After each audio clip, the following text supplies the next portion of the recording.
All right. Actually, I'll just mute you for a second. All right. Welcome to Getting Lit with me, Tommy Calloway. This is not a podcast. I try and call it that sometimes, but it's not. But you could listen to it in the car. Anyways, let's get to the show here. I've got a special guest, and I'll bring him in just a second. Now let's do it now.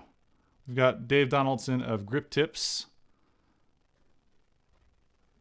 I was going to go, but I have a guest here, and we're having a drink together on the stream, so I have to pour with you. So let's do it. All right, so I'm going to do my pour. Alrighty.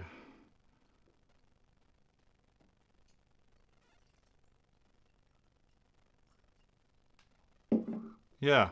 Hey, what are you doing? Beer on this stream? This is a whiskey stream. It's never been done. Okay, well, there's a first time for a lot of things. So, grip tips. And today's topic here is how much should you spend on lights? First, I'm going to give you a cheers. Cheers. Alrighty. Oops, there we go. All right, so before we get into the meat of the show, I like to talk about what lights I used for the setup. And today, I've got the Velvet Light Evo 1. I'm going to close you for a second there, Dave. It was easy to set up. The carry bag is just like, I reorganized my shelf recently that has all my lights because I got rid of a few of them. And this was just kind of in reach. And so I love this light so much. It's such a good light. The Velvet Evo 1. It's rainproof. Dust proof, so you can carry it out and get it all wet. And I use Bebop batteries with it because those are also rainproof. So it works really, really great for that. Also, the colors on it just feel more saturated. I'm not sure what it is, but now that I have the Sekonic C800, I am going to measure it because when I look at certain teal colors on this light, they just seem more saturated for some reason. So I just threw that up, and then behind me. Over here, I've got the Falcon Eyes RX818 turned on, and that is kind of giving a little bit more light to the background. Otherwise, it would just be completely black behind me. And over on the whiskey shot, just like always, just a little pocket light. We're using the Aperture MC. And the cameras today, we've got Fuji up here, Fuji X-T3. And this is the first time I've not used the GH5 as any of my cameras on my stream. Right now we're in the Sony a7S III and the Fuji X-T3. I would probably have 4 cameras set up, but the third camera slot in my Atom Mini Pro is blocked because I have a super clamp that's like blocking the space to elevate it up. Actually, I could just show you real quick. So it's like up there, but that clamp blocks the last port there. So I only have access to 3 right now until I find out a better solution for that. So that's it. Just those lights today. What are you using today, Dave?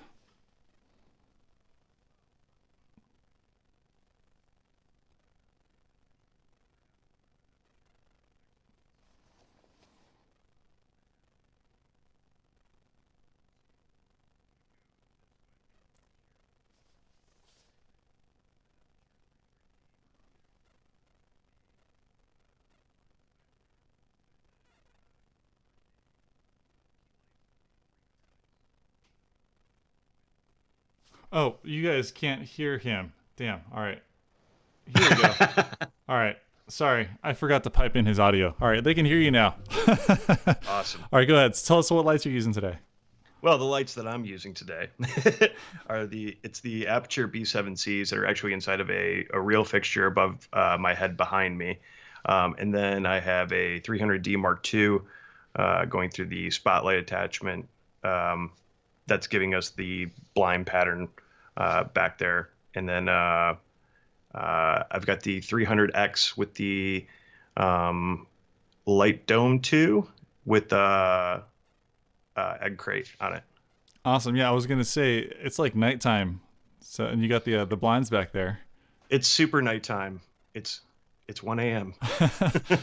Yeah, that's right. This is one of the late night streams for the East Coast, and then we have people. Nils, I think he's in Australia. So yeah, we got people all over the place. Nils, you are in Australia, right? I think he's in the chat there. I have Film says, how much is the light? I think you're probably referring to the Velvet Evo 1. That light starts at about $3,200, and then the power accessories and the quarter carry case, the total kit's about $4,500. It's an expensive light. All right, so we went through the lights. Now they can hear you. I'll give you an official clinky so you can... Oh, another... Yeah, we got to do one more. I mean, they couldn't even hear it. Hang on. Boom. Clink. Clink. All right. So this is a fun subject. How much should you spend on lights? Now, I've had a theory that I've been developing, or I don't know if it's a theory or whatever, but it's a thing that I've been thinking and telling people a lot. I think you should probably spend as much money as you spend on your camera, lens included, on whatever you're using for lights, and that includes like C-stands, diffusion, different accessories for lighting, because those can add up too. So I've been saying around the same price as you're using for your camera setup.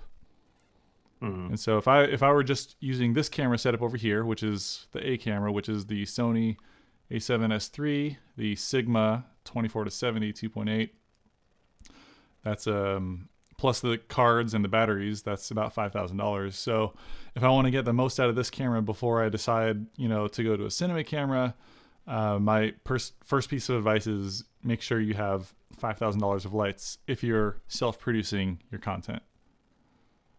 It's a good idea too. I didn't go. I mean, if I guess you have to start with a camera somewhere.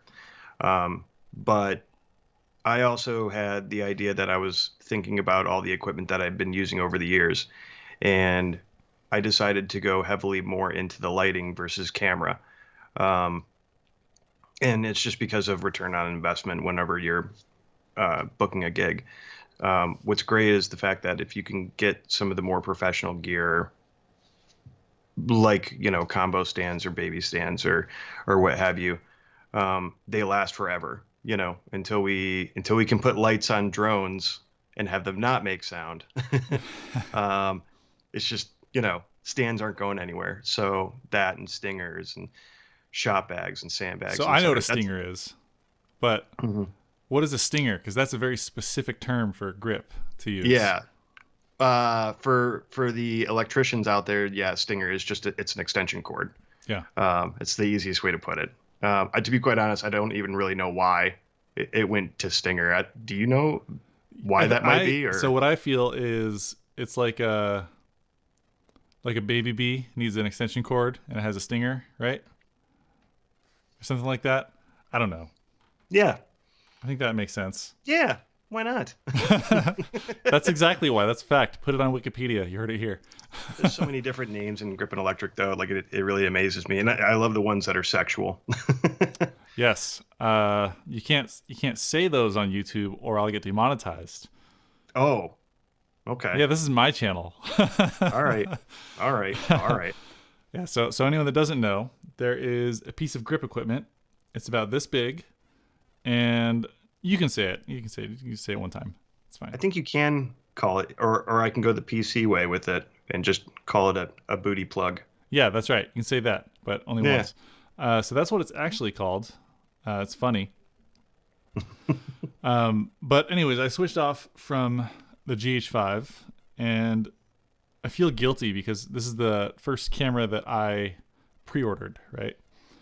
Before I got into learning that I needed to buy lights.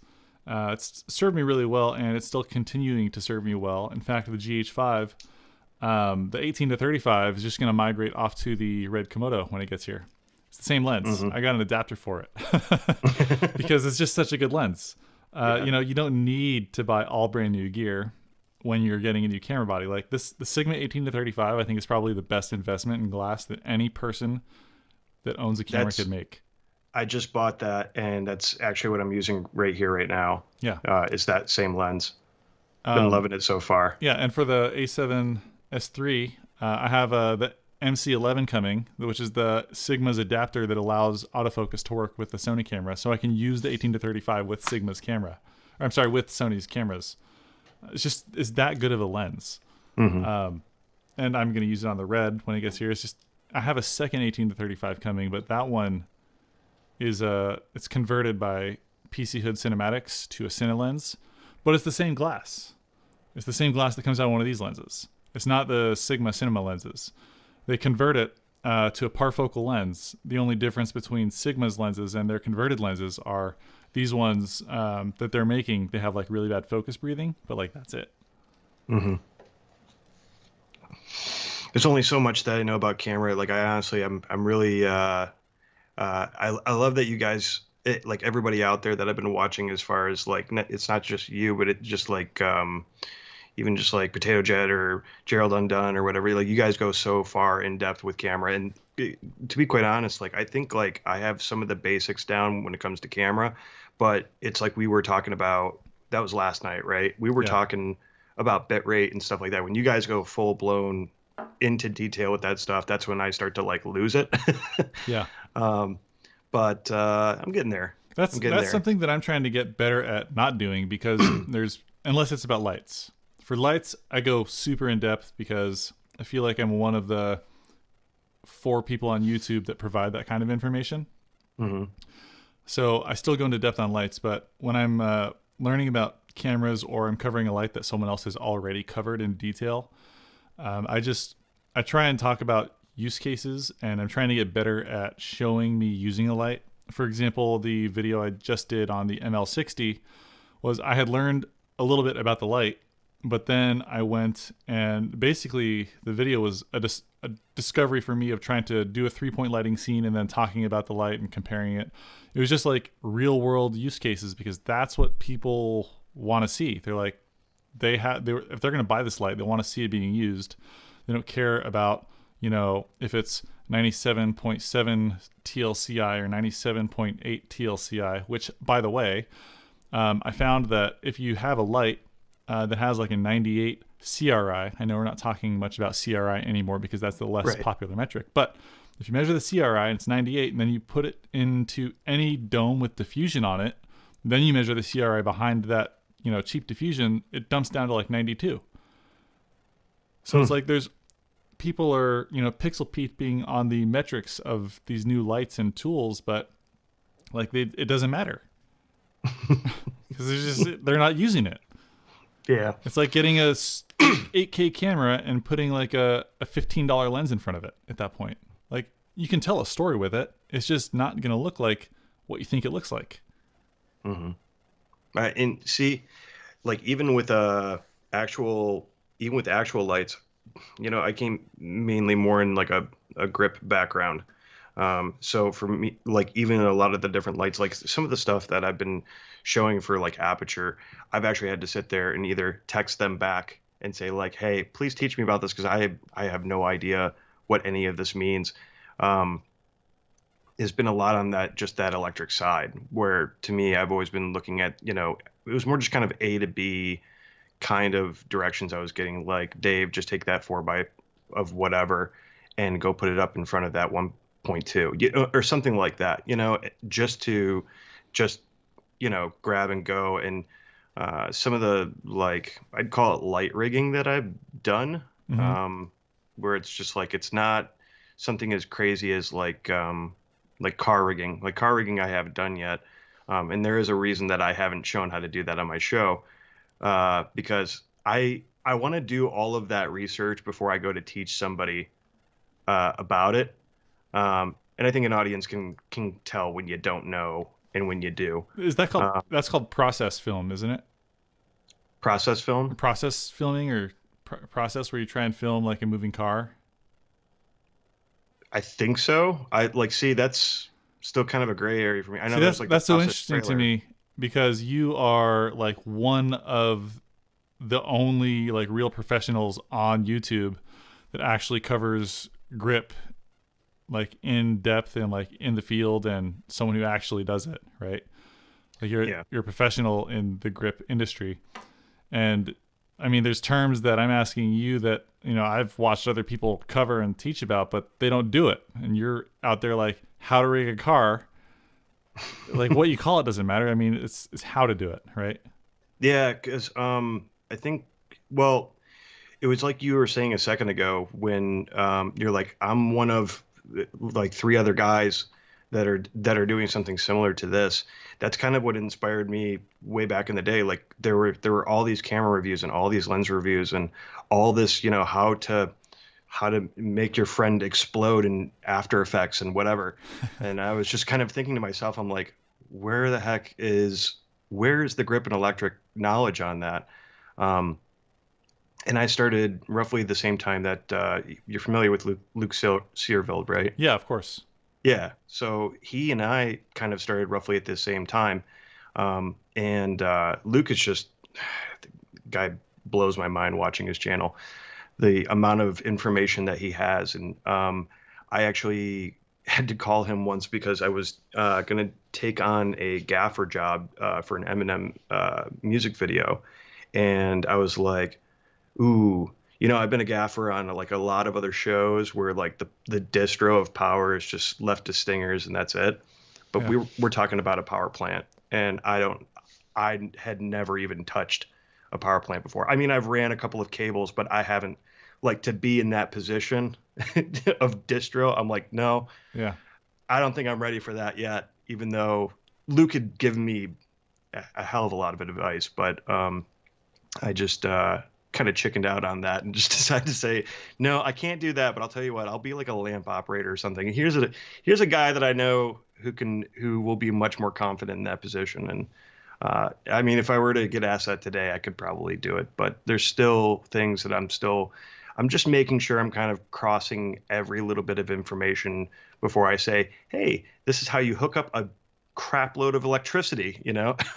Yeah. Yeah. Electricity is dangerous. Stupid dangerous. Like and like the Aperture MC light bulb, or not the MC, the B7C light bulbs. There's one other guy. His channel is Gaffer and Gear. And yeah, that guy, his videos, they're a little dry, but they're so informative. I love that Australian. Yeah, he pointed out that these little light bulbs that Aperture sells, while they're extremely handy, the whole body is made of metal. And if you don't unplug the light while you're screwing in or unscrewing the light bulb, if your finger goes into the socket and that lamp is turned on, then you can get electrocuted. Like, you never think about how dangerous a light bulb could be, right? It's just the smallest things, man. That's what Grip and Electric mainly is concerned about, is just the safety of everything that we're using. Sure, a lot of it is just more kind of part A goes into part B, and it's just that cut and dry, but there's a lot more to it than that. 3-point rigging is something that a lot of people don't really take into account. I've never heard of that. What is 3-point rigging? I heard of 3-point lighting. Three-point rigging. So think about it like a tripod. Okay. You know, a camera's not going to be able to stand up on two sticks.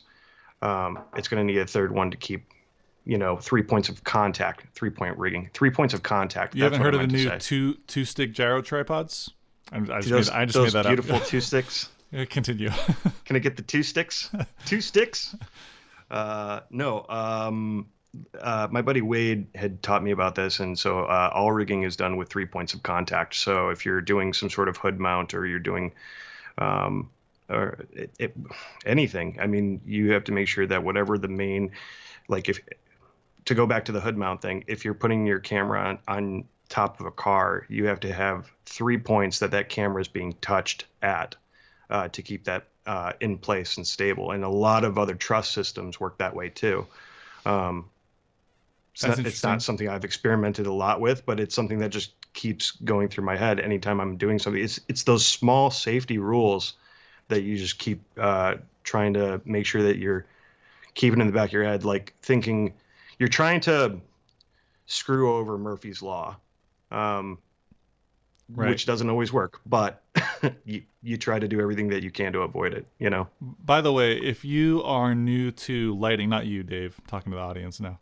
If you're new to learning about lighting and you're experimenting with grip, C stands, you don't know, maybe you don't have room for a C stand, but you want to put a light above your head.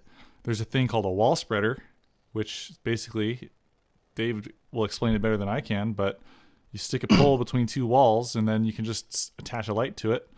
I mean, all these different things. He goes into such extreme detail about how to do it, what it is it affordable, just like super practical advice. And his channel is Grip Tips. It's linked in the description of this live stream. Go to subscribe to him right now and binge watch all of his videos, and you'll be a much more valuable person on any set.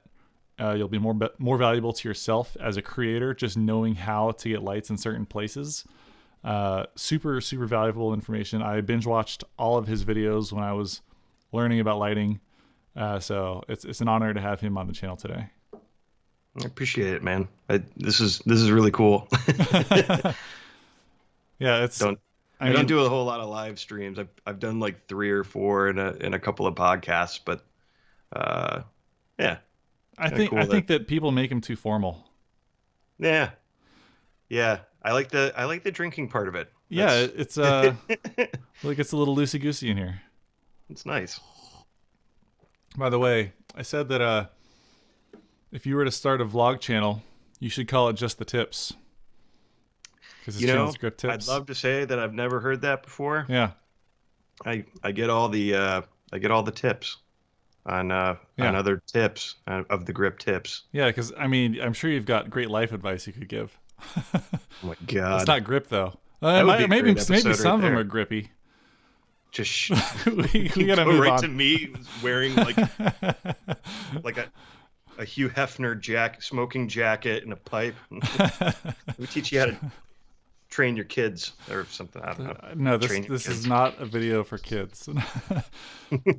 So we got comments here. Cinex says, "Morning, Tommy. I also spent a lot of money on camera gear before I learned how to master the lighting and story is 70%, in my opinion. I think it's 100%. Because cameras have sensors and they have one job. That job is to record light. Without it, you don't have any story. I mean, I guess unless it's an audiobook. We got, don't forget audio. Audio is super important. Just like I said, audiobook, other piece. Yeah, audio is extremely important, particularly if you have bad lighting. On YouTube, audio is probably equally as important as good lighting if you want to achieve any level of quality, in my opinion. And Nils chimed in earlier. He said that he thinks it's called a stinger, similar to the way paper tissues are called Kleenex. The brand name became a term, so there was probably a brand name called stingers. Yeah, I could maybe see something like that. I don't know for this particular thing, but what is it? Pony clamps? I can't remember that. Yeah, never mind. Okay. Also, another channel for your other channel. Another name for your other channel would be Get a Grip with Dave. I like mine better. I think there's actually a Get a Grip company here in Detroit that I think it is Get a Grip, like lighting or LLC or something like that. I've seen that on a call sheet somewhere. That's interesting. Come back with the answer next week when we find out about stingers, I think is what they're saying. Mm-hmm. So what camera are you filming with, Dave? Because we talk about budgets and how much you should spend on lights, and we went over you should spend as much on lights as you do on cameras and stuff. What do you got over there? Oh, God. Well, my lighting altogether probably is roughly $8 to $10,000, I would say. Okay. And then I said the lens a second ago, but I've got the Blackmagic Pocket Cinema camera, 6K right now. So how do you like that one? It was a learning curve because I was just kind of doing the 5D Mark III for the longest time, and then decided to upgrade because why not? It's been a while, and I had to go. I didn't have. No, I did have to go through Caleb Pike's tutorial or class. I Yeah. paid into that, and that was such a great deep dive. There were so many things that I didn't understand. Color was something I didn't understand, and so now it's like a force deep dive, um, to just I don't know, like getting the knowledge of all the lighting stuff that I know right now with just grip. Probably taking a bigger deep dive into just um, electric, but now it's like, okay, well, now I'm also like being forced into looking into this camera. So now it's like I feel like I'm being pushed in the direction of a cinematographer, which is cool and also terrifying because when I Intimidating. yeah, because So I honestly I was just cool with just being the grunt. Like I yeah. didn't wasn't looking to direct or anything. I did want to, and I still do, want to act. I think a lot of us do. But uh, that was just fine right there, being the grunt. And now I'm kind of like life is kind of saying, nope, nope, we're gonna push you along. Um, so Yeah, we got a question here. Steven Spelding says Tommy Calloway Master. Oh, thank you for calling me by the proper name. Give me a pro tip, please. What's better for a small room for a light? A Dome 2 or a ball lantern? I'm going to let Dave take this one. I have my own opinions. I think that kind of depends. A ball lantern with like maybe a skirt because you want to light a table and you want the shadows to kind of dip into the background or something like that. But the lantern, I think you're going to get a lot of spill. Um, I mean, then again, I've got like an egg crate kind of controlling the light now on me. But you can kind of see over my shoulder here. We're getting all the spill from the key that's hitting me right here. Where if you had a lantern that was going down over a table with the skirt, I mean, you're going to see whoever's at the table itself, and then your walls. Like that wall back there would be dark. It would be like Tommy's background, which is pleasing as hell. Oh, well, thank you. Here, actually, I'm going to turn off the Falconized light because I know I said that it would have an effect where everything would go dark, but I'm going to do that now. Okay. What do you guys want to talk about? Oh, he's back. How's that look? What changed? I'm sorry. I looked away for a minute to make a joke. So I turned off the light that I had that was sort of illuminating a couple of the other things behind me.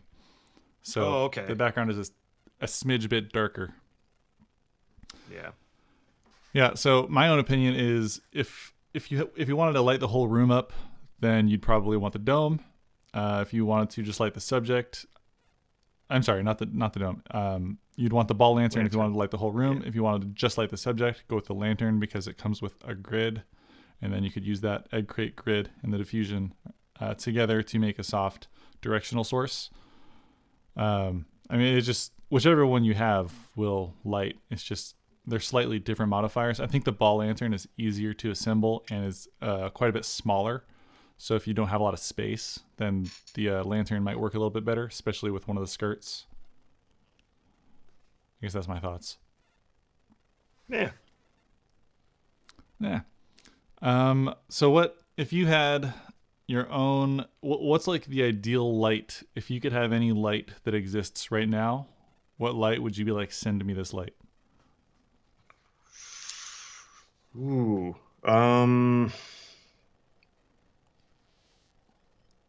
It's kind of like a tough call because like every light has their kind of like application really. Uh,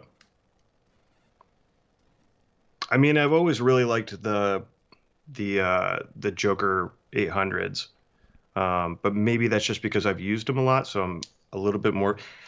You know what? It probably would be that, and this is going to take me back to when I went to Cinegear Atlanta, and they had an entire. They had like a panel of DPs there, and one of them was Peter McDougall, who did Game of Thrones, Hmm. and I think that they asked them all what they preferred, and all of them all the way down the row, they all said a 2K through a book light. Just a 2K tungsten, molar area, doesn't matter, through a book light. I hear they lit the final season of Game of Thrones with a single candle. Probably that was a dark background, right? Yeah. Sorry, continue. Yeah. And then so I was kind of curious about that, and so I started asking people around the expo that I knew there, and I think it was who was it? Or wait, no, he didn't work there, but it was somebody who I had met in the Aperture booth. They had told me that it was kind of the difference between doing a single point source and a multi-point source. So having all the LEDs inside of, I'm sorry, the panel didn't, though they had sky panels, they preferred the 2K tungsten source because it was something that they were familiar with, the look they knew they were, and they were talking about how you should work with the gear that you're familiar with because you know exactly how it's going to perform. Exactly. Yes, they had a bunch of sky panels that they could have used, and they did use them here and there. But somebody had pointed out to me that whole multi-source versus single source thing, and I didn't really understand what that was at first. And then I got it. I was like, okay, you have a single bulb HMI giving out that 1-point source versus having all these tiny little LEDs, which doesn't really matter on your wider shots or your medium close-ups, but when you get really close up, you can start to see different shadows. Different shadows. Yeah, I know there's a term for it, but I'm having a brain fart. Just shadows. That's what we call them. And I was like, that was really, really interesting. And so when I did my Joker 400 versus Joker LED 300, it was something that I wanted to point out because that might be the difference of whether you want that light or not. Which ties into a question that someone was asking. Nils, he said, who would have use for a 600D? As in, what kind of persona type of videographer? Me, actually. Mm-hmm. I'll give a really good example. So I work 9 to 5 at a place called Shinola where we make these luxury watches and leather products and bicycles. And for me, when I'm doing product videography, I'm generally stopping my camera down to an f16. So I'm losing a ton of light. And if I can go even further, I'll do that. You could also do, well,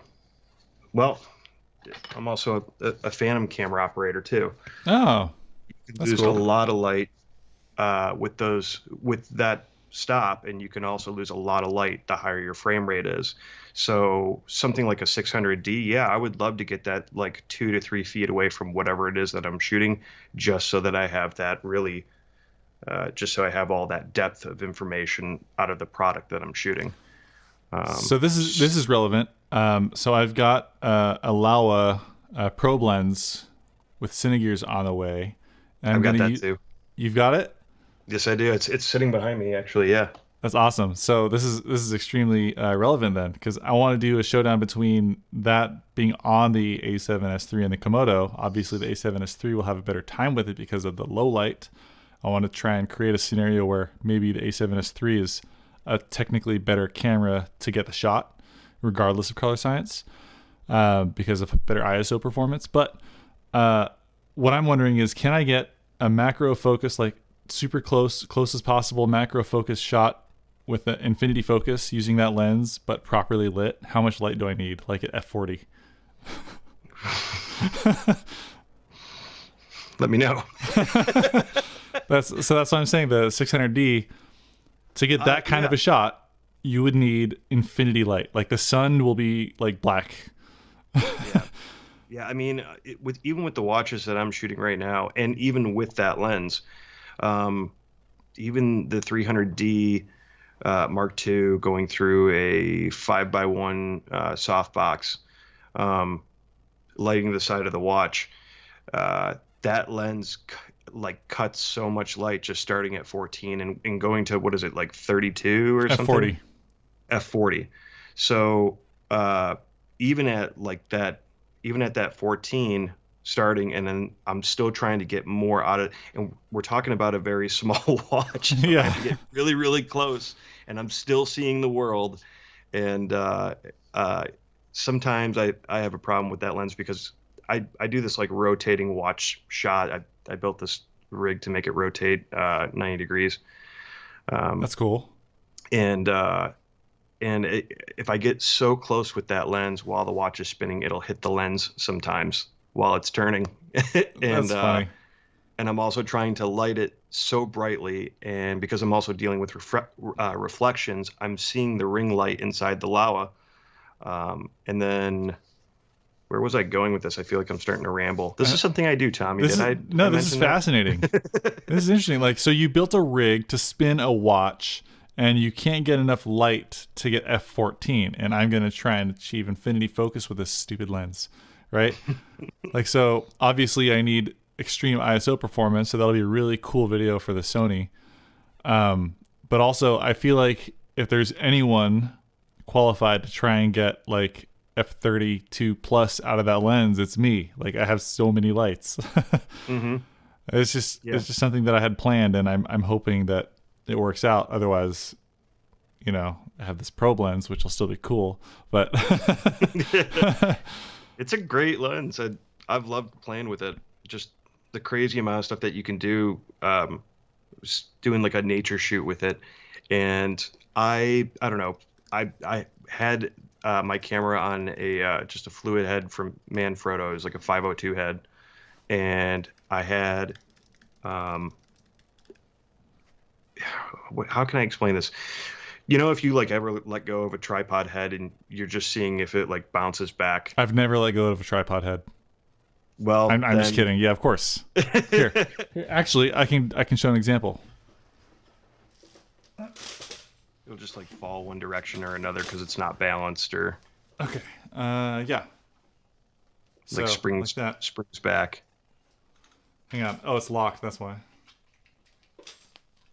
Yeah, like that. Yes. So I was doing that exact same movement with my camera on top of it, and with that lens, it looked like a jib shot without even without having the jib. It's also raising only from like the grass up to like 2 or 3 inches, but it still looked really cool. That's one of the things I wanted to do, or that's why I thought it was interesting, is because I have the Rhino Arc 2, and I wanted to do macro shots, but like just by pointing the camera around, you can get a lot of motion out of the lens instead of just you know, change of direction, which I think which clearly you've done. So yeah, that's awesome. I'm really excited to get that in here to play with it. Heck yeah. Yeah. So what's I guess let's read some comments here and see if anyone has extremely specific grip questions, because this is the guy to talk to. People are saying Aperture Nova. That's Skeeter I love that Jones. you say this is the guy to talk to. Yeah. And I'm just chugging a beer while that happens. Well, you know, it's Second you know, one we're here. all inside anyways, right? Quarantine teen. Oh yeah, Aperture Nova. Nils ordered his Aperture Nova like months ago. He says the next one is mine or his until they make another one. And you know, I just talked to Rotolite today, and we're gonna get the Rotolite Titan X1 in here. Do you know? I saw you post that in what's the live stream that we were screaming at each other at earlier? The C47. Oh yeah, yeah. There's. I'm really curious. So the Rotolite. Yeah. What do you got on that? Because like I've never even heard of this light that you've just brought up. Okay. So I was really Not that I know every light. So here's the story. I was really excited about it when I saw it. The Titan X2, which it's a light, right? A light panel, RGB, WW. It's got all the colors and stuff, but it has a layer of electronic diffusion in front of it. So it goes from completely clear to diffused, like a white sheet of diffusion with electronic diffusion. So it has that sheet of electronic material that when you run electricity through it, it goes from completely transparent to opaque to just like a sheet of paper almost. That's freaking sweet. Yes. And so what a lot of people are saying is that it goes from a hard light to a soft light, but I want to kind of diffuse that myth a little bit. You're not changing the size of the light source when you turn that diffusion on. You're changing the direction that the light goes. So this is something that I'll say in my review most likely, but right when the diffusion is turned off, it's a hard light and it's pushing the light out because there's no diffusion in front of it. It's just the bare LEDs. Mm-hmm. But when you put the diffusion on, the LEDs are then behind the diffusion, but the source of the light is the same, but it's then bouncing in all directions, which is basically like a panel that turns into a Fresnel. Because instead of because if you wanted to make it a soft light, the only way to do that would be to have like a soft box around it without diffusion on it, but have the insides of it be completely white. That way, when you diffuse the light and it bounces in all directions, it would become a larger source.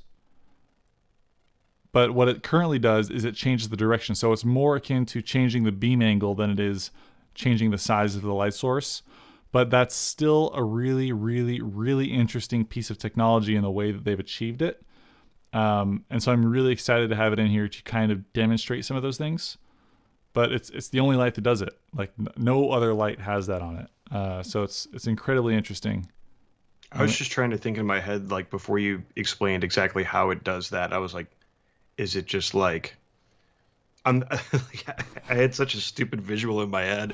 Like I imagined like two rolls that just have like this gel that just no, press not a even. button, it's like it just like rolls around. I think anyone who's imagined lighting and electronic gels has thought of that, but that's not what it is.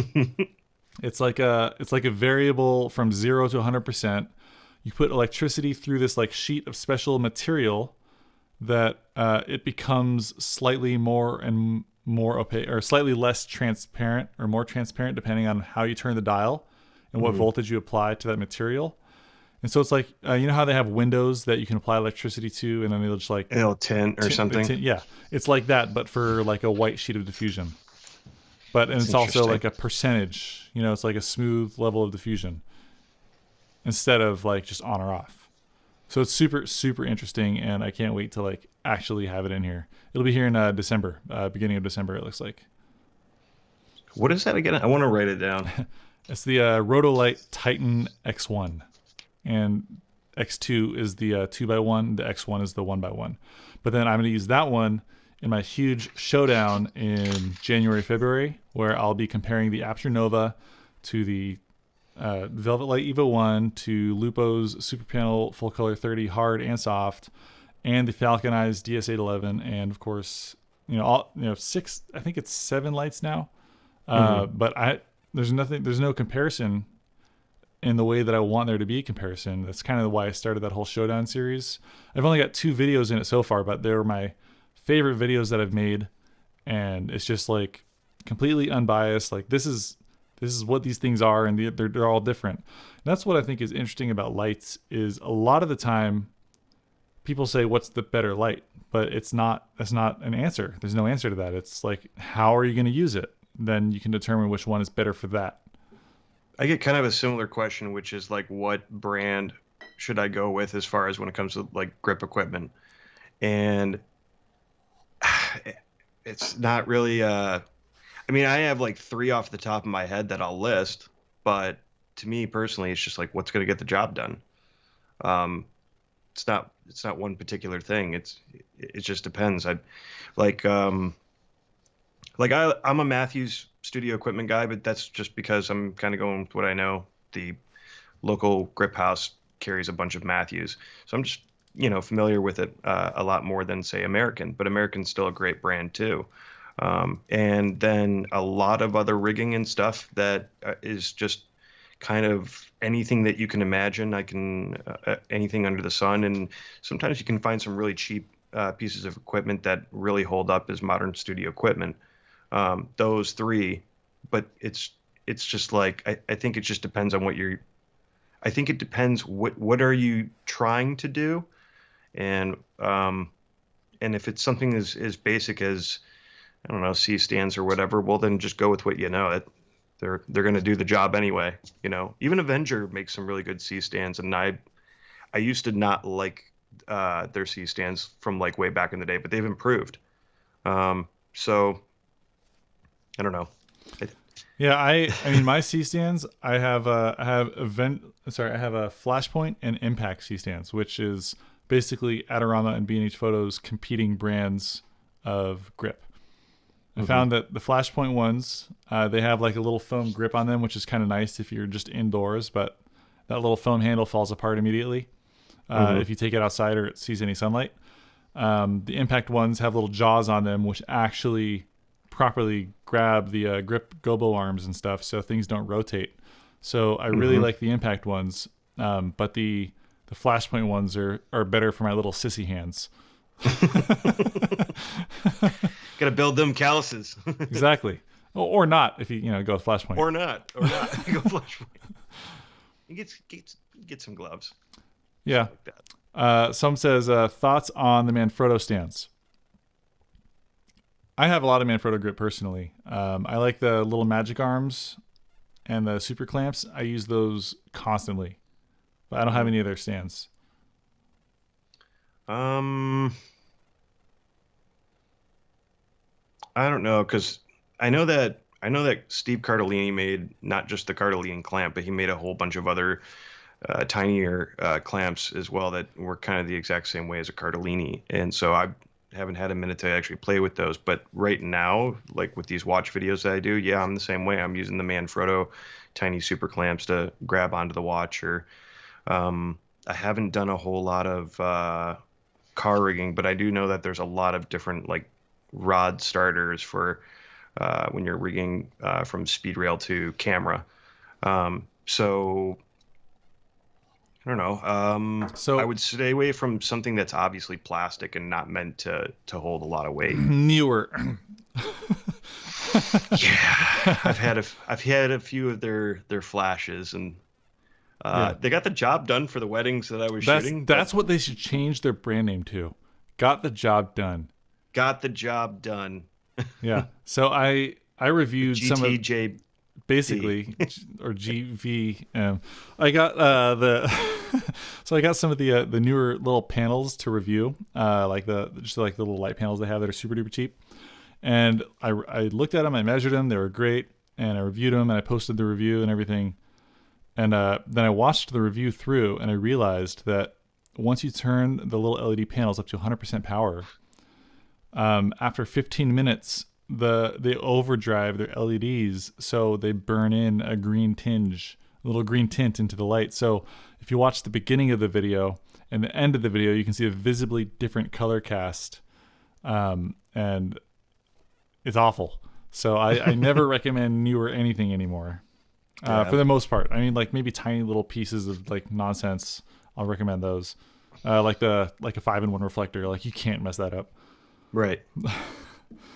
Couple comments. What is the best way to rig a really heavy light like the Aperture Nova? Overhead. Overhead? Yes. Are we talking like on some like perms or beams, or a little more context? I wanted to put the Aperture Nova directly above my head for this live stream.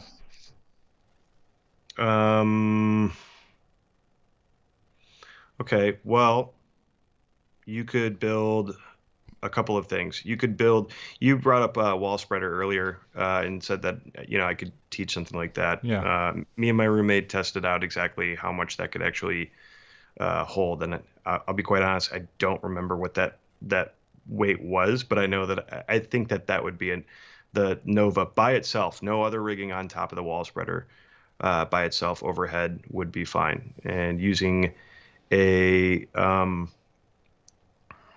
what is it? I would use a matter of fact, and I know that the Nova can go on any baby stand, baby pin, or whatever. I still try to use the Nova with any type of combo stand, really? Just because it is a beefy light, and I want to make sure that it doesn't have the option to sway and knock over. It's not that it's not great being on a baby stand. It totally is, and I've done it. Yeah. But I always try to go combo first. So you'll need some sort of combo adapter to the wall spreader. Uh, and there's tons of options that you could do with that as far as rigging it. But another thing that you could do is also a menace arm. I have an episode on that too. Yeah. And that is just basically a crane, a grips crane. Yeah. It looks exactly like something you've seen in the city when they're building skyscrapers. It's that that T crane that's like rotating around the city to kind of build this building. A menace arm can actually hold up a lot of weight.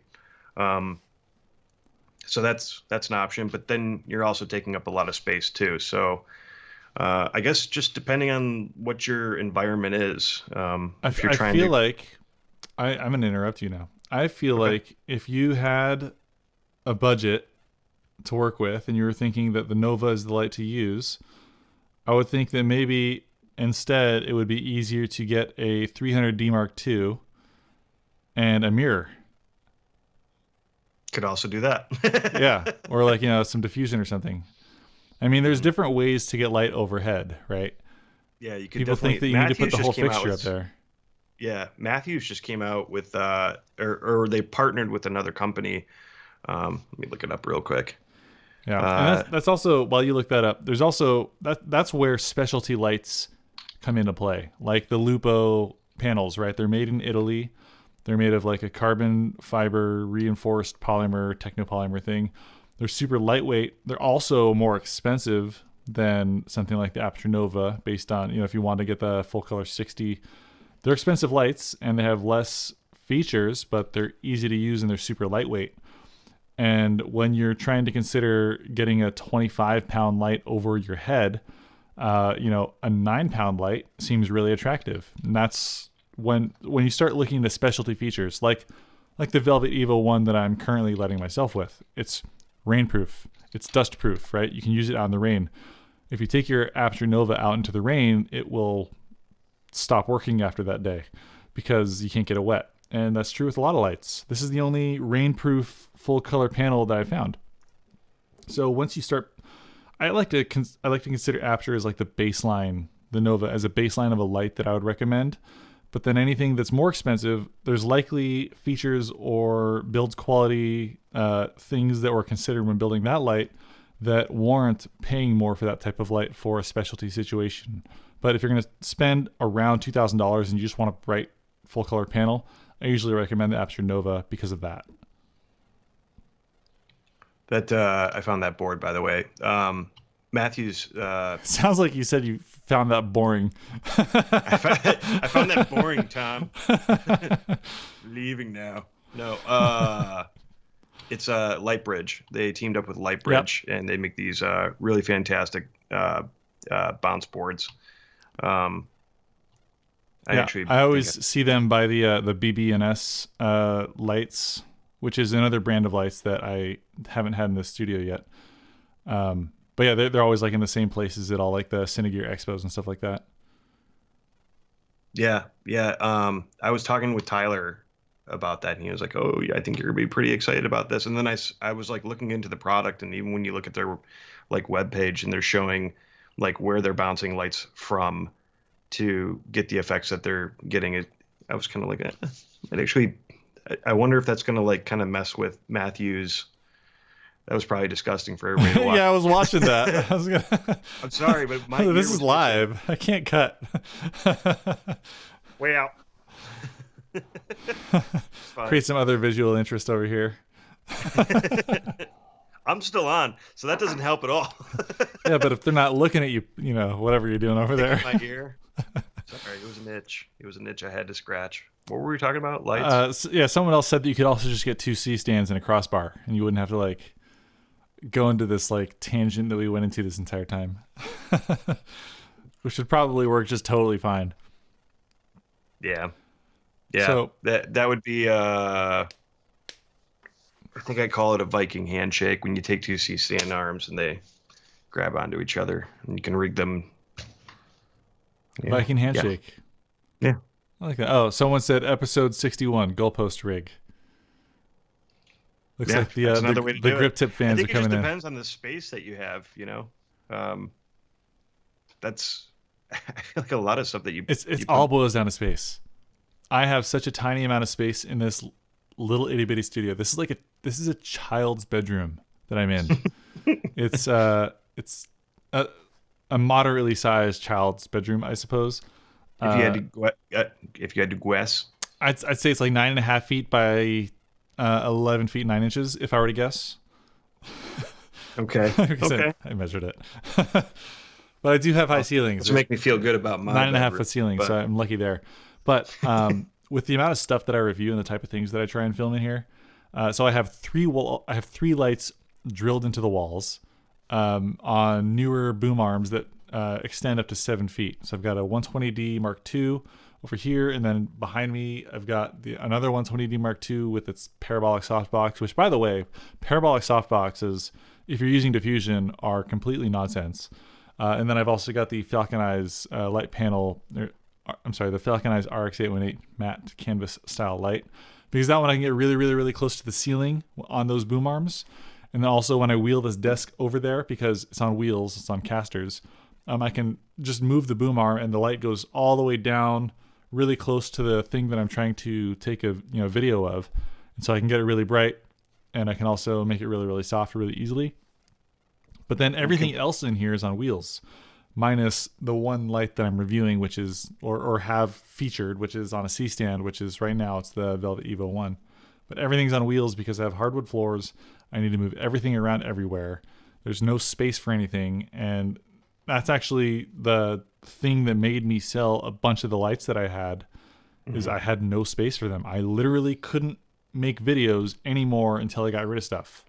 dude, I'm running out of space really quick. First, by the way, we know this is like, influencer problems, I guess is what you are allowed to call them now. It's beyond first world problems. It's literally us complaining about having too much stuff. We're drinking. Give us a break. We know that we know what it is. I just dug into my ear hole. Yeah. We both also have full-time jobs. Man. We're not, paid well as influencers. Okay. So there's that. Give us that. I can't refer to myself as an influencer anymore. It feels dirty.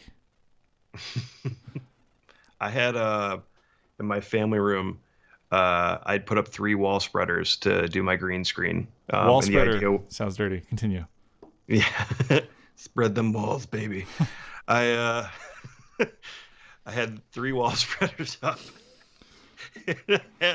And one of them I had I put a green screen roll on just so that I could get a backdrop in and out, and then I had another wall spreader over my head that was just had a 1K just lighting the green screen. It wasn't even really the way you should light a green screen. I was just putting light on it. Yeah. And then I had a tweenie with 250 diffusion. What the hell is a tweenie? I'm sorry, a 650 watt Airy Fresnel. Okay. I own one of those. I didn't know that it was called a tweenie. Yeah, there's a bunch of other names. Like I know that like 150s and 300s and they all have different names. Redheads, what is it, Holy Molies or whatever. But it doesn't. From there, I had all of that trying to help myself so that I could have like a quick setup. Like in what you have going on right now, I'm aiming to try and do something like that, and that's kind of like why I have the setup that I have here. Because wait, are you going to do a live stream? I don't know yet, dude. But I'll be there. Yes, you will. I don't know about that yet, but for me, it's just been like having the 9 to 5 still, and then by the time like I get done, I used to have to like set up like a couple of C stands that used to stretch like an 8x8 green screen or 8x6 green screen, and then I had to set up a light on a stand and then set up another light on a stand and et cetera, et cetera. And my whole family room would be completely just like in shambles. And my roommate comes home like, okay, well, I guess I'm just going to go hang out in my room because the family room is off It's limits until you're completely done with occupied. your stupid show, you jerk. Which is one of the reasons I limit myself to this tiny little child's bedroom for all of my video content. Is there's no, like, I can't leave that stuff out, right? It's too much space. All right, so people are asking why I said that about parabolic softboxes not making sense and why they're a scam. If you're using a parabolic softbox and then you put diffusion in front of it, you're defeating the purpose of a parabolic softbox, right? So you're just trying to create a large light source. That's the whole goal of why most people buy a parabolic softbox. But for that type of softbox to properly do what it's supposed to do is you point the light into it and then it, reflects all the light forward into a single direction. But then if you immediately cut that off with a piece of diffusion, you then have a 180 degree beam out of that, and then you go and put a grid in front of it to make that light directional. It does. I mean, I have one and I do it just because that's the way it's set up and I know the settings to work for my videos. But after I learned about it, it just doesn't make any sense. If you want a large light source, you don't need the softbox. Just point a light at, you can get one of the really, really thin softboxes and it'll have an identical impact in your lighting. The only difference is you probably won't have that center layer and you'll have more output because it's just based on the size of the source. If you're using the diffusion in front of it, the parabolic softbox is meant to make all the light a single direction. That's the only way that you should really use it. But if you're putting the diffusion in front of it, then it doesn't make sense anymore. It's a scam. But I mean, Aperture makes really, really cool softboxes, and I still want one. But there's that side too. It looks cool, and we have one. People are like, oh, that's the Aperture. It's the light dome, huh?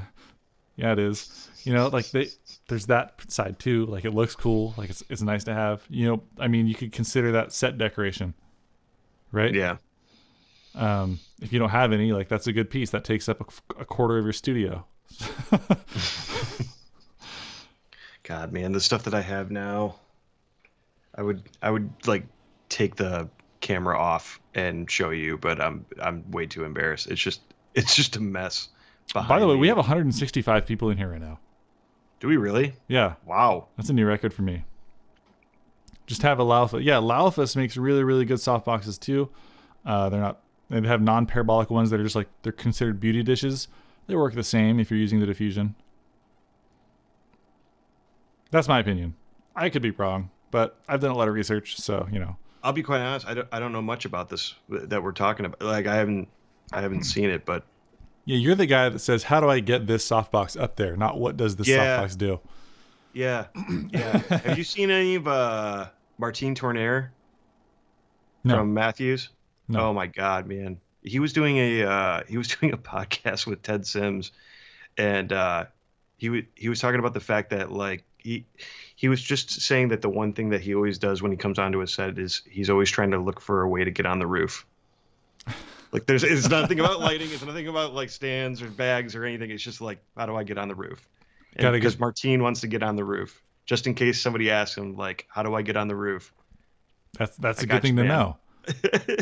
And but yeah, I mean, most of the work that I've done, it's just been it's not really too much about the actual light. It's okay, well, how am I going to rig this safely? What stands do I need to bring with me?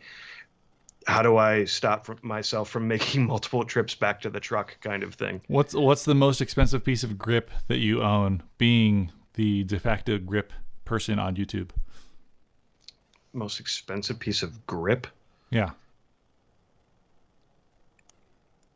I'm going to go and I could be wrong, but I'm going to go my Mambo Combo stand. Mambo Combo. Such a good name for something that's the most expensive piece of grip that you own. It's like a $500 stand. How high does it go? 24 feet. 24 feet. How often do you use that Mambo Combo? I used to use it pretty much every day. I was working on a reality show called Dead Files for Travel Channel, and we used to take an 800 watt joker and put it on top of that, and we'd raise it all the way up, and we'd point it at a house, and the idea was just like pushing the light through the trees like a cookie and having all that spill of So you use real shadow from trees as your cookie. right, That's cool. and just hitting the side of the house. Well, the idea was it it's a ghost show. It's one of those, people believe that their house is haunted, that kind of thing. And so yeah, we'd still shoot all the reality TV, but there's also the cinematic part of it where it's kind of like, okay, well, because it's a spooky show, we're gonna add some theatrics to it a little bit with Yeah. the, cinematography. And that was one of the ways we would do it, is adding this kind of moonlight effect through trees. By the way, for anyone tuning in, it's 2 a.m. at Dave's house. The window behind him is actually a light, with a, was it the aperture spotlight? Yeah. Yeah. Yeah, it's the aperture spot with the Venetian blind pattern, gobo. Yeah, exactly. So someone says, is aluminum box trussing useful for grip work? Is aluminum boss trussing useful for grip work? I don't even understand that question, I'll be Neither honest. do I. I don't know what it is. Joe's Cinema, you probably I don't know know more what it about is. filmmaking than either of us. Probably. So one thing I do want to point out is this A7S3. Now, I know we're talking about lights. I know we're talking about how much you should spend on lights and grip. But damn, the autofocus? Is this, it's just, it's been on autofocus the whole time. It's pinned to my eyeballs. That's the one reason I was most excited to get involved with these cameras. And for anyone else that's tuning in that didn't see the first 10 minutes, which is all 193 of you now, I guess, the thing that I went over was the amount of money you should spend on lights is the amount of money you spend on your camera and lens system. And that includes grip and lights. Basically, if you spent $5,000 on your camera setup, before you upgrade your camera setup, what I usually recommend to people is you should spend that much on lights, grip, diffusion, different pieces like that, in order to get the most value out of your camera before you decide, what the next thing you should go into. You can't forget audio, but that's not what I talk about. So, go subscribe to Curtis Judd. He talks about audio. I finally looked up aluminum box trussing, and I would answer that question if I did a lot of truss work, but I don't do a whole lot of rigging for stages and etc. But I do see that on a lot of different grips posts. For it could be anywhere from building a stage over water just because that's part of the scene, or maybe that's just part of the concert of whoever's playing that night. A lot of grips also do a lot of stage work as well. So I get what it is. Tommy, can you visualize that, or do you want me to? No, I get it. Yeah. So aluminum box trussing. So a truss is an overhead rig situation where it's mounted, either attached to the ceiling or mounted with really heavy duty stuff. I get it. That makes sense. Yeah. Trussing is, So yes, it's valuable. it is useful. Yes. I'm sure there's different strengths though and stuff. Yeah, I would probably. I just haven't done a lot of it. Like I said, I'm in a child's bedroom here, so I don't have any trussing.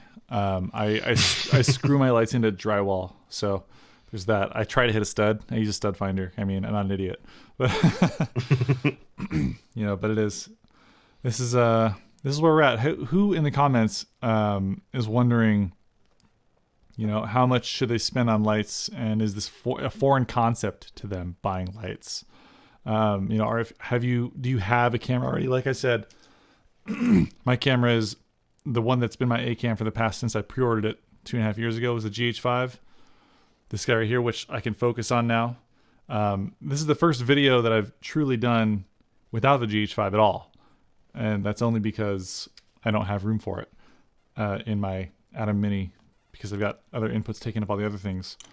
And I definitely spent at least as much as this A7, at least as much as this GH5 and the lens, the Sigma 18-35, and the adapter on lights before I went forward and looked into more cameras and lenses and stuff. But on top of that, you need to learn how to use them. You need to invest time, just like how you probably watched Gerald Undun's hour-long masterclass on how to use the Sony A7S III, even though 99% of them are still in back order. if you don't spend the time to learn your equipment, you're not going to get the most value out of it. And that goes the same for lights. And that's why you should subscribe to Grip Tips channel. This guy right here, Dave Donaldson. He teaches you about like every single piece of grip equipment. Do you know what a wall spreader is? Because I do. It's how you take a pole and attach it to a standard house and rig a light overhead. Do you know the difference between a Mathellini and a Cardellini clamp? I still don't, but I watched his video and I did at the time. They're different, by the way. I'm actually, Steve Cardellini sent me a Cardellini clamp when I went to go redo that episode, and I still have yet to get it gold plated to send it back to him to sign it. That's so cool. Is that too nerdy on the idea? It's like, dude, that makes you the god of all grip. Like, you have to do it. You have to do it now and again. Yeah.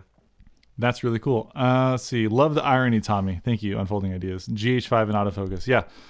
So the GH5, the one thing that tipped me into buying the A7S III and the Red Komodo, to be completely honest, is that it had phase detect autofocus.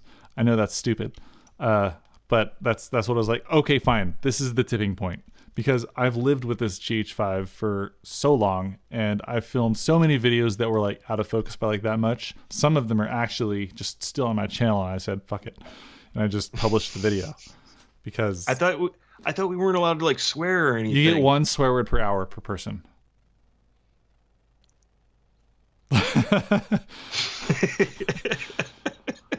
You said yours, I think.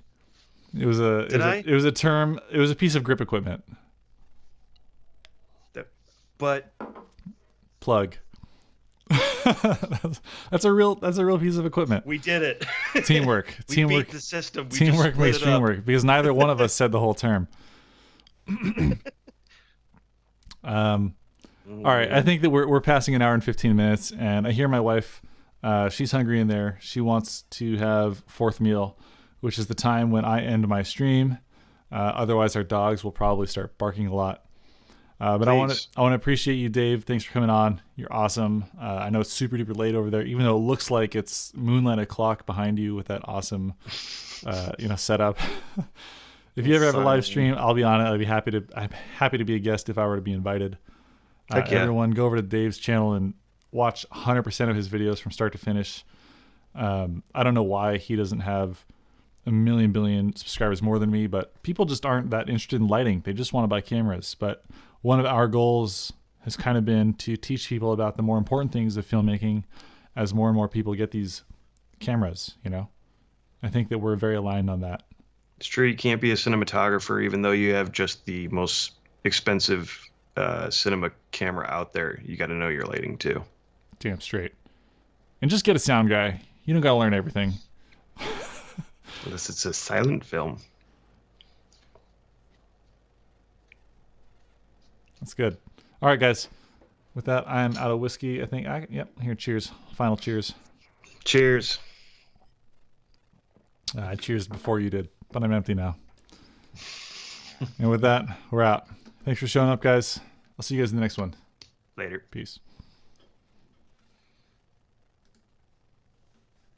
We're still on. Hang on. Okay.